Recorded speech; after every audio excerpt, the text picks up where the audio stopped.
No less than a third of the Motor FIM Superbike World Championship has taken place on the Iberian Peninsula in 2022. This is our second visit to Portugal after the Estoril round back in May.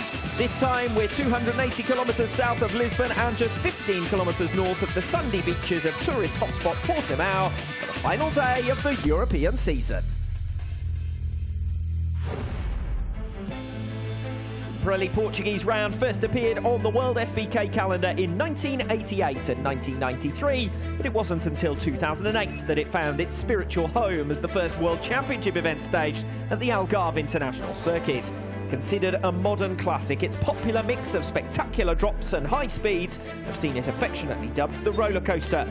4.6 kilometres in length, it comprises 15 corners, but the first is the most famous, the breaking point out of sight because of a 12% slope.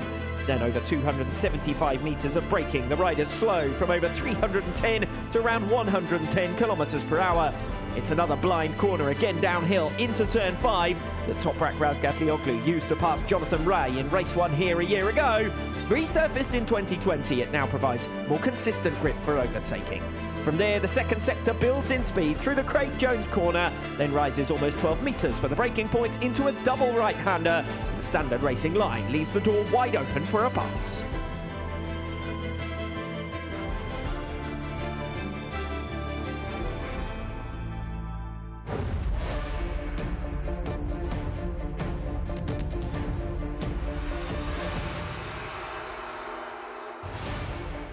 We've had 14 laps yesterday, 10 this morning, and an identical podium.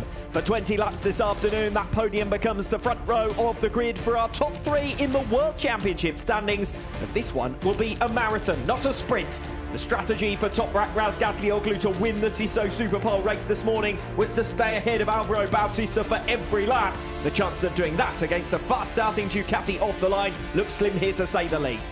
Steve English alongside me. Razgatlioglu has done exceptionally well to twice beat Bautista this weekend by less than a second, but despite that, it is the Spaniard who starts race 2 as the favourite. Alvaro Bautista has to start this one as the favourite. We saw him many times. He was able to get alongside Toprak and try and make a move into turn 1 during a 10-lap Superpole race. To try and resist that for 20 laps is going to be a real challenge. And from Alvaro Bautista's perspective as well, he's starting from the front row of the grid. We know that he always makes up metres off the line. He could well be through into turn 1, and then it's going to be difficult to be able to attack back. Yes, that identical podium thus far. Toprak Razgatlioglu, the winner of both races. Alvaro Bautista with 2 second places here in Portimao, and Jonathan Rea has very much been third best, not to say third rate, in this championship in 2022. He's 73 points now down on Alvaro Bautista, and given the recent run of form, the opening 4 rounds of this season where Jonathan Rea's done his winning, it is Toprak who looks like being, at this stage at least, the only man who can really take the fight to Bautista. Just 3 rounds to come after race 2 this afternoon. The rest of the results, Alex Lowe's taking 4th position and 6 World Championship points. It's been a good weekend for Lowe's thus far. He was just beaten by Axel Bassani by a narrow margin at the end of race 1 yesterday.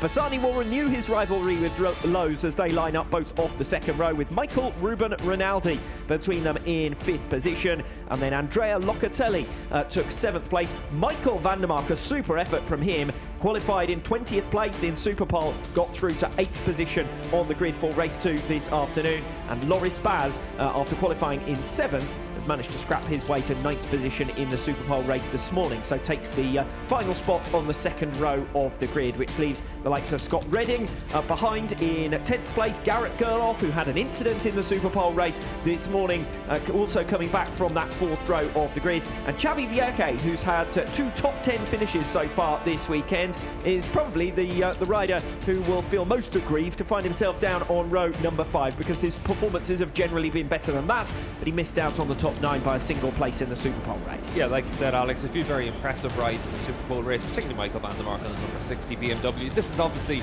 the track. He's got a lot of good memories on the BMW. Race winner here in the Superpole race 12 months ago, and able to come through from the 6th row of the grid to come away with points in the Superpole race, but most importantly, a 3rd row start. So it'll be interesting to see what van der Mark can do in front of Loris Baz on the other BMW. As we head past our pit reporter Dave Goddard, no doubt looking and listening in for the latest news, we head in towards the garage for Toprak Razgatlioglu, our only race winner so far this weekend. Remember, he managed a treble earlier on this season. That was back at Donington Park, the UK round, and came pretty close in Most with only one race that he didn't win. Manicourt, race one misfortune, but on Sunday he won both races. Chances of getting a second hat-trick this season, though, looking like it's going to be a challenge, given Alvaro Bautista's sheer strength and sheer pace and the number of times that Razgatlioglu had to push to the limit to stay in front of him this morning. Yeah, I think all of Toprak's training on the go-kart tracks in Turkey on 300s and God knows what other bikes that he's out there running on, but all of that paid off, because that's what this race basically evolved into, and it was a case of just keep yourself at the front. There's no tactics involved. It's literally just stay in front of your rival, see if you're able to hold them off and see what happens. But over the course of a 20-lap race, that's going to be really difficult for Toprak. I thought this was one of the best performances we've seen from Toprak, because he knew what he had to do and he executed it perfectly. 20 laps is going to be tough, though. There was certainly going to be a chance there for Toprak Razgatlioglu to fight against Alvaro Bautista, but Bautista was the man with the pace coming off the final turn. Toprak was the man with the advantage around most of the lap, and the strategy for Toprak was to build his lead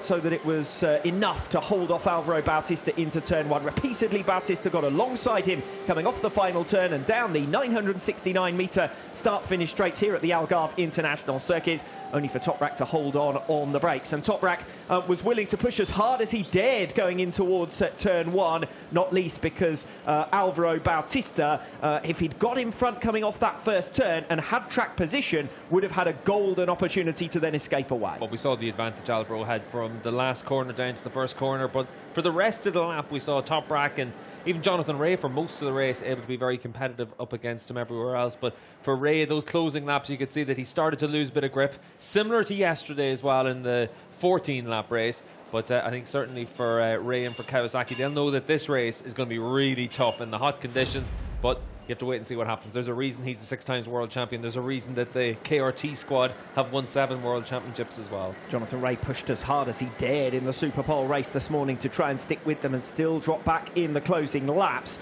The risk here for Rea is that it's going to be hard to make it 3 podiums out of 3 this weekend. Rinaldi and Bassani on the second row of the grid have both looked strong enough. Bassani, we saw a fight with Jonathan Rea yesterday.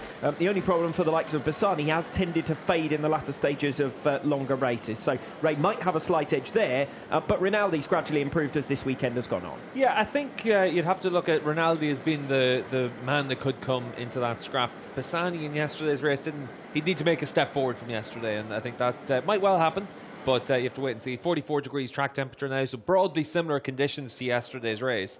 And I think you'd have to look at it for Jonathan Rea. He's probably going to be looking over his shoulder for Rinaldi.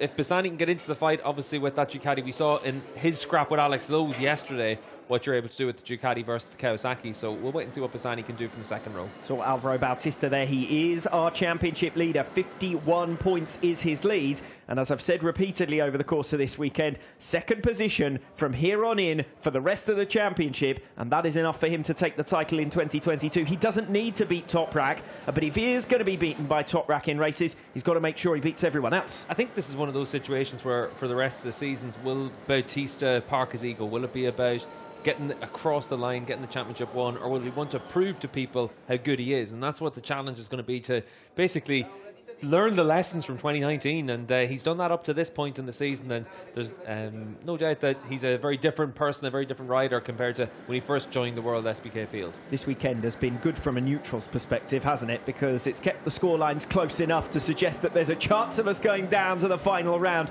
to decide this title, and you know that once you get into that kind of situation, then really anything can happen. But 51 points. The only thing that we are also aware of is the fact that Bautista has a couple of his strong circuits coming up in the coming rounds. Argentina next up is going to really suit the Ducati, but we've also seen Toprak quite strong there in the past. But last year, Scott Redding was probably the rider to beat down in Argentina at times. So Bautista's going to be like that. Australia, you only have to look back to 2019. Bautista was making overtaking moves places that no one else could do them. So you'd certainly expect to see that he's going to be strong there once again. pit lane opens to cheers from the spectators, and particularly cheers for this man, Jonathan Rea. Always has a good travelling support here at the Algarve International Circuit. Yeah, huge amount of Northern Irish fans here, a huge amount of Irish fans over for Eugene Laverty as well, and my flight over was full of Superbike fans just coming to get a few days in the sun and then a few days at the races and then fly home at the weekend. But certainly this is one of the more popular destinations for Brits going on their holidays, for Irish people heading down as well. You've got guaranteed sunshine this time of year. Why wouldn't you want to be in the Algarve? Yes, I think you said that the flight was split between people playing golf and people coming to the race weekend, and some people, Steve, who were coming to do both. Nothing wrong with that. There's nothing wrong with that. Get down, day of golf, and then get to work. That's the way to be. Good stuff. And everyone's enjoying themselves. Party atmosphere in town always in Portimao, and here at the track as well. The Sunday is obviously the day that's most desirable in terms of spectators coming out. Every round that we go to, there's something that makes it where you could sell it to people about looking to come to a race. Portimao sells itself. This is a place where you can come, nice hotels, down by the beach, good food, great racetrack, and the racing we've had all the way through in all three classes this weekend has been tremendous. You'd expect more of the same now for 20 laps. Yes, the race circuit itself is a great place to come and watch. Just standing out and about, we see it from the curb cam on occasions as well, the high speeds through some of those corners, and the riders all in a close pack together makes for some great spectacle. But anyway, let's get back to race 2 this afternoon, and as we've already said, this is the man who's got the job to do, to try and make up ground on series leader Alvaro Bautista, as Jonathan Rea has faded away. Toprak Razgatlioglu has come to the party, and he's been making up ground all season long. Now, he was 37 points down after Assen last year and came through to win the world title. He's got even further to come this year, but he has been making progress steadily from Donington Park onwards. Yeah, and from Donington onwards, it has been a case of clawing back as many points as possible, and it's difficult to really work against the tide. You are swimming properly against the Ducati tide whenever you look at numerous rounds this year where Rinaldi's been fast, Bassani's been fast. It's difficult to make sure you're in a position to consistently claim back those points at all. When you look at Toprak's season up to this point, those first 2.5 rounds, even the technical issue in Misano, from that point onwards, he's been fantastic, but he gave up too much ground too early. Yes, 10 wins from that point onwards. Day 2 in Misano was the first time he won a race. He's gone on to win 10 of them, including the Superpole race earlier on today. The problem for him, of course, is that in that spell, Alvaro Bautista won 2 in Aragon, 1 in Assen, 1 in Estoril, and the first in Misano. So that's the kind of balance of power that's shifted. Jonathan Rea was the competitor to Bautista in those opening rounds. Razgatlioglu has been since. Bautista's been the one man who's maintained that consistency. Yeah, Alvaro's done such a good job all the way through this season. We've talked about it a lot through the course of this weekend and the last few weekends about the lessons that he learned, how he's been able to put that into practice. I think that the easiest way to look at it is, in 2019 he made a lot of mistakes. 2022 he's made one mistake, Donington Park, a race crash. Other than that, he's been pretty faultless all the way through the season, and you're nitpicking to find small mistakes that he's made, whether it was a crash in a practice session or a Superpole session. Other than that, he's been perfect. That's why he holds a 51-point lead. As it is, someone like Toprak doing the chase, and Toprak needs to be perfect all the way through the rest of the season, but we saw last year that's what Toprak can be as well. So it's not over till it's over, but as it is right now, it's certainly that big advantage for Alvaro Bautista. As Bautista flashes through onto the front row of the grid, he has been the man with all the answers, hasn't he? He's taken the points and in big style when the opportunities have presented themselves. That triple victory, the hat-trick in Barcelona last time out, and when he's found the weekend a little bit tougher, he's still managed to walk away by and large with podium places. Only 3 races this season in which he hasn't managed to make it onto the podium. 2 of them in Donington Park. The Superpole race he finished 4th, obviously the incident in race 1 that we mentioned previously, and race 2 in Manicourt, that certainly wasn't his fault. So the consistency has been there for Bautista. Yeah, it's been there all the way through, and it has been very impressive to see what he's been able to do. Alongside Alvaro Bautista on the front row of the grid, then we'll have Toprak Razgatlioglu on pole, and Jonathan Rea, who starts from 3rd position. 2 wins out of 2 then for Toprak, who secured his first hat-trick in Donington Park earlier on this season. He said at the time it had been a long-term target for him, and he managed to get that one over the line. Can he get another over the line here this afternoon? It's going to be a tough task. It's going to be a tough task. 20 laps is going to be a real challenge for Toprak. Winning 3 in a row any weekend is tough. If you think even about all that Bautista's been able to achieve on the Ducati, it took from when he was there in those early rounds in 2019 until last time out in Catalonia for him to be able to do that. And certainly you have to look at it and say how big of a challenge that is for Toprak, but he's done it a few times already, and he's got that confidence that comes from knowing, you know what, I'm in the fight, let's show what we got. Jonathan Rea it is who completes the front row of the grid from P3. The second row of the grid will feature Alex Lowes, Michael Ruben Rinaldi and Axel Bassani. This is Rinaldi who starts here from P5. And Rinaldi, who, as I've said previously, has been gradually improving over the course of the weekend. Missed out on running in free practice 3 with a big mechanical failure, smoke billowing out and presumably an engine problem. Recovered, but had a disappointing Superpole session. He's left himself fighting his way through the field. Got 7th in race 1. Much better for 5th this morning, and that's where he starts on the grid. Alex Lowes, 2 top 5 finishes for him this weekend so far. And he wasn't too far away from Jonathan Rea either, trying to add to the podium finish he managed in the Superpole race last time out in Catalonia, and the 3rd place finish from race 1 in Donington Park, his home round earlier on in the season. 4th place for Lowes in the Superpole race this morning, and that is where he starts on the grid. FIM President Jorge Villegas once again handing out the silverware, and this time it is the Tissot watch for Toprak Razgatlioglu's success in the Superpole race. Completing the second row of the grid will be Axel Bassani, and I think Dave Goddard is with us down on the grid with Alex Lowes. Yes, Alex Lowes, some good lap times this morning, chasing hard after the top 3. Confident of a podium this afternoon? Yeah, it's going to be a different race. Obviously, our first 20 lapper of the weekend. I think that the last 10 laps is the most important, obviously, and they need to be smart at the start. If they go with the pace they had this morning and keep it going for 20 laps, I might be in trouble. But if it just comes back a few tenths and I can manage my front tyre quite well, I think we should have a good chance. Thanks. Good luck, Alex. Thanks. Yes, Lowes' race yesterday rather went in waves, didn't it? A strong start. His pace dipped in the mid-race phase. He came back at Axel Bassani in the closing stages and was only a 10th of a second down on a podium. Yeah, had a quick chat with Alex after the Superpole race, and he said that over the course of this weekend he's been really happy with how he's been riding, how the races have gone. That battle with Bassani yesterday, he didn't really do anything wrong. He rode pretty much as clean a race as you can, and now it's up to him to be able to try and come away with another decent finish in this race. This is Jonathan Rea, who completes the front row of the grid. 2 third places for him thus far. Managing anything better than that is going to be tough because he hasn't had the pace. He went a different way to the others on tyre choice in race 1 yesterday afternoon. It didn't work out for him. This afternoon, is there anything different that he can do to really try and go with Razgatlioglu and Bautista? I think it's going to be really tough. It's obviously going to be another situation where Rea tries to go with them for as long as possible, but can he keep the grip? We heard from Lowes about the front tyre issues. Rea could well be having similar issues as well. 3rd row of the grid for Andrea Locatelli, Michael van der Mark and Loris Baz. Locatelli, who is still chasing a first top 5 finish since way back at the Estoril round. Last time we were here in Portugal in May. He's had a 6th and a 7th place finish this weekend thus far. Solid middle order performance, but he's lost ground in the championship overall and now drops to 6th position behind Axel Bassani. So tough recent run for Andrea Locatelli. Super performance from this man, Michael van der Mark, in the Tissot Superpole race. One of the understated stars, of course, while we were watching the lead trio. Interesting mask, that one. While we were watching the lead trio knocking spots off one another, van der Mark was fighting his way through the field from 20th position all the way up to 8th, and that's where he starts this afternoon. Yeah, it's great stuff from Mikey. He was the lone BMW rider out there on the harder tyre, and he made it count.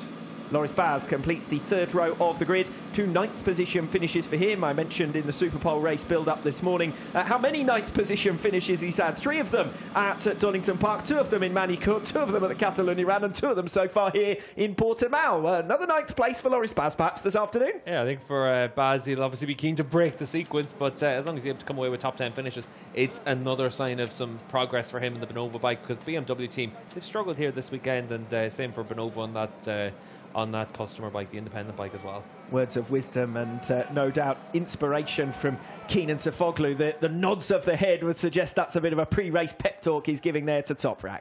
Yeah, and certainly for Toprak, he might be saying, right, Toprak, this time don't break the trophy at the end of the race. You need to be able to take that home, because after the Superpole race, that was the only mistake Toprak made, was dropping his trophy in Parc Fermé. But if that's the only issue, Toprak can be pretty happy with the weekend. 4th row of the grid for Scott Redding, Iker Lecuona and Garrett Gerloff. Redding was 18th in the end in race 1. He dropped it on the final lap and was frustrated with that. He's yet to score then this weekend because he only managed 13th after a tyre gamble that didn't work out for him in the Superpole race. Yeah, the X tyre, the softer race tyre, and it just didn't work for Scott Redding. It didn't really work for the other BMW riders as well. It's been a tough weekend for Redding. A crash in race 1 at the end of it means he's had no points on the board so far. That is the reason that the X tyre has not been offered to the riders for the feature length races. The X tyre became the qualifying tyre this weekend, used in the Superpole session and available in the Superpole race earlier on today. Tom Sykes, 2013 Superbike World Champion, is on the grid. He hopes to be on the grid next season as well. Yeah, plenty of rumours about where that could be, whether it's at Barney, Ducati, Pichetti. Seem like they might well be running 2 bikes next season. That's one of the big rumours around the paddock. So they are the 2 main options for Tom to be back on the grid next year. Alongside Scott Redding on the 4th row is Iker Lecuona. 11th place for him yesterday, 12th in the Superpole race this morning. He's headed for one of his lowest scoring rounds of 2022. It has been a tough recent run as far as Honda and particularly Iker Lecuona are concerned. Yeah, I think for Honda this has just been a tough weekend. They've struggled to get that bike to turn. Obviously the hot track temperatures have affected them quite a bit more than some of the other bikes. We've also had a lot of wind this weekend, and that seems to have been an issue for them. Garrett Gerloff completing row number 4, thankfully back up and on board his machine, and I don't know whether he's patting his helmet because it did him some good earlier on today, but he went tumbling through the gravel trap, and he's back on board now, starting from 12th position this afternoon, obviously related to his 11th place grid slot from the Superpole session yesterday morning. Yeah, for Gerloff, that crash in this morning's race certainly will have put him on the back foot now. He looked very much second-hand coming off that down at turn 3, but good to see him up on the grid there on the 4th row. Philip Oertel lines up on row 5, alongside him Xavi Vierge and Roberto Tamburini. Oertel and Vierge are the best chance you would fancy to get in amongst it in terms of those top 10 places. Oertel with a 12th position and an 11th, so if he continues the trend it will be 10th place here. Yeah, and I think for Philip that's what the goal has to be, to come away with a top 10 finish. The Ducati's working well here. We've seen it with Bassani, Rinaldi and obviously Alvaro Bautista as well. But certainly for Oertel, you need to take advantage of the BMW riders in front of you. They should be, on the basis of the form we've had all the way through this weekend, they should be the prey for the likes of Oertel from the 5th row. So alongside on that 5th row of the grid here is Xavi Vierge. A better weekend for him than it has been for Iker Lecuona. He's beaten Lecuona in both of the races thus far, and also had the measure of him last time out in the Catalunya round. Good to see Xavi Vierge coming back at Lecuona, because it was the former MotoGP top flight man who was the very much the focus as far as Honda were concerned in the opening weeks of the campaign. Yeah, certainly for Vierge it's been a decent season. He's 10th in the championship standings, so in front of a few experienced riders and a few riders on good bikes behind them as well. But if this is a learning year for him, it's up to him now for kicking on towards the winter tests and then the early rounds of next season. Roberto Tamburini was a last-minute signing at the start of 2022, and he's acquitted himself pretty well, it should be said. 10th place finish from race 2 at the Catalunya round, his best result so far this season. Hasn't scored yet this weekend. He'll want to end the campaign on a high. This is the final round for that Moto X Yamaha outfit. Yeah, and certainly for Tamburini it's been a decent season. And Andrea Dosley, the project manager for Yamaha and Superbikes, he has said that he's been impressed by what Tambu's been able to do this year. The big thing is going to be whether or not the likes of Bradley Ray are going to be on that bike next season, or if Tamburini's going to get a second season with the squad. Yes, there's always a lot of change in the lower order teams as they try to find a little bit of extra performance, or they work together with a rider on a specific project. Obviously Tamburini was a pretty late call up at the start of this year, but he completes the 5th row of the grid. On row 6 here we've got Luca Maias, Jake Gagne and Eugene Laverty. Maias, who finished 13th place for his sole points of the weekend thus far in race 1, 3 points his result there. The top 10 is probably going to be the target for Maias. Hasn't had a top 10 finish since race 1 in Manicourt. Also managed top 10 finishes in Assen and Most. Yeah, you can see his crew chief down there as well, Mick Shanley, and they've worked quite well together through the course of the last couple of years. They've made some progress. The problem for Maias is the progress in World Superbikes has been so significant. He's riding really fast laps. He's being consistent. He's just not being able to get the rewards and the results that he would have expected as a former world champion in the Supersport class. Baptism of fire somewhat for that attack. Yamaha Racing, and Jake Gagne on his return to the Superbike World Championship. See if he can snag any points this afternoon. He wasn't too far away from the top 15 in the Superpole race earlier on. He came home for 16th place, but of course it's only the top 9 who score there anyway. 19th in race 1 though. He qualified 16th in the Superpole session, and he will be hovering around those points paying places here this afternoon, little doubt about that. Completing that 6th row of the grid is Eugene Lavity, and as the safety car pulls away with 5 minutes until the race starts, an opportunity to head back down to the grid with Dave Goddard. Yes, I'm here with Marcus Eschenbacher, crew chief for Michael van der Mark. Marcus, a brilliant run through by Michael in the Superpole race this morning. He's certainly in good form today. Yeah, it's a step forward for sure after his more or less half year not present. He needs time to come back and get up to speed and get all the sensations in his body. Sure, it will take more time, but it was nice to see. Brilliant stuff. Best of luck for the race. No worries. Thanks a lot. Yes, of course, that's something that has been forgotten at times this season. Michael van der Mark has come back twice from 2 pretty severe injuries. Yeah, van der Mark, it's been a real trying season for him, but good to see him able to get some rewards for it here in Portimao. Let's hope that Eugene Lavity can get some rewards from what is set to be his final home race. He lives just down the road in the Algarve, and 15th place yesterday for a single point, 15th here today, so regularly had top 10 finishes here at the Algarve International Circuit down the years. He celebrated his career last night with a presentation from BMW, and a bike for him to keep at the end of the season, so he's certainly going to be able to get out whenever he wants. But a special moment for Eugene Lavity, and no doubt an emotional moment for him as well. Yeah, certainly will, and home round for Eugene. A lot of his friends and family over from Ireland as well to be able to share the moment with him, and last night was certainly something a bit special for him. So Eugene Lavity will complete row number 6. Kota Nazade, Luca Bernardi in his final Superbike appearance of the season, and Hafi Shireen, Leon Haslam, Marvin Fritz and Tati Mercado, Christophe Ponson and Oliver Koenig complete a 26-rider field for the final race of this European season.